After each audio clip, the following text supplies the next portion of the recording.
ભાવનગર મહાનગરપાલિકાની સ્થાનિક સ્વરાજની જે ચૂંટણી છે તે આગામી સમયમાં યોજાવાની છે, ત્યારે ભારતીય જનતા પાર્ટી દ્વારા જે સ્થાનિક સ્વરાજની ચૂંટણી છે તેના દાવેદારી કરવા માટે આજ વહેલી સવારથી જ તે આ ભાવનગરની જે વિભાગ છે ત્યાં પોતાનો દાવેદારી કરવા માટે આવી ચૂક્યા છે। ત્યારે ભાવનગરના પૂર્વ જે મેયર છે મનભા મોરી, તેની સાથે પણ વાત કરીશું। મનભા, ભારતીય જનતા પાર્ટી દ્વારા આ વર્ષે કઈ પ્રકારના નિયમો રાખવામાં આવ્યા છે? નો રિપીટ પદ્ધતિ પણ કંઈક ને કંઈક આવી છે, તો પાર્ટી ઉપરથી પ્રદેશ પ્રમુખની તે લોકો ડિક્લેર કરે એ પ્રમાણે ચાલવું પડે।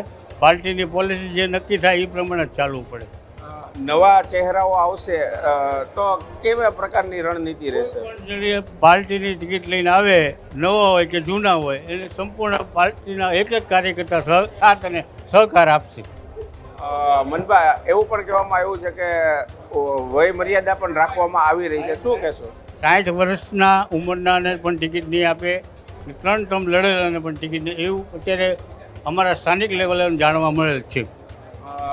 નવા વિકાસના કેવા મુદ્દાઓ રહેશે ભારતીય જનતા પાર્ટીના? કામો અનેક ભારતીય જનતા પાર્ટીના કાર્યકર્તાએ, ચેરમેન, મેયર બધાએ કર્યા છે ને આગામી દિવસોમાં પણ નવા અત્યારે છેલ્લો પ્રોજેક્ટ જે છે દેસાઈનગરથી માંડીને છે વચ્ચે સુધીનો ઓવરબ્રિજ કરવાની અત્યારે ભૂપેન્દ્રભાઈની સરકારમાં પણ મંજૂર થઈ ગયેલ છે।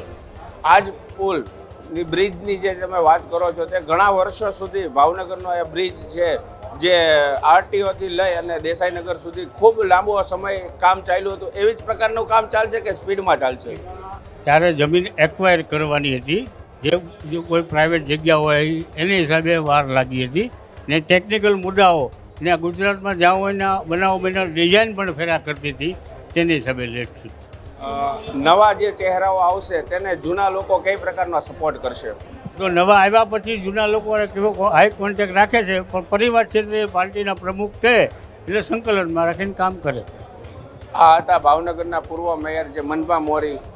એમણે પણ સ્પષ્ટ દર્શાવ્યું છે કે આગામી સમયમાં જો નવા ચહેરાઓની જે વાત છે પાર્ટી દ્વારા, તેને પણ સંપૂર્ણ રીતે ટેકો આપી અને તેમને પણ જીત તરફ લઈ જવામાં આવશે તેવો દાવો વ્યક્ત કર્યો છે। હજુ સુધી તમે અમારી ચેનલને સબસ્ક્રાઇબ નથી કરી તો અત્યારે જ ન્યૂઝરૂમ ગુજરાતને સબસ્ક્રાઇબ કરો, ફેસબુક અને ઇન્સ્ટાગ્રામ પર ફોલો કરો।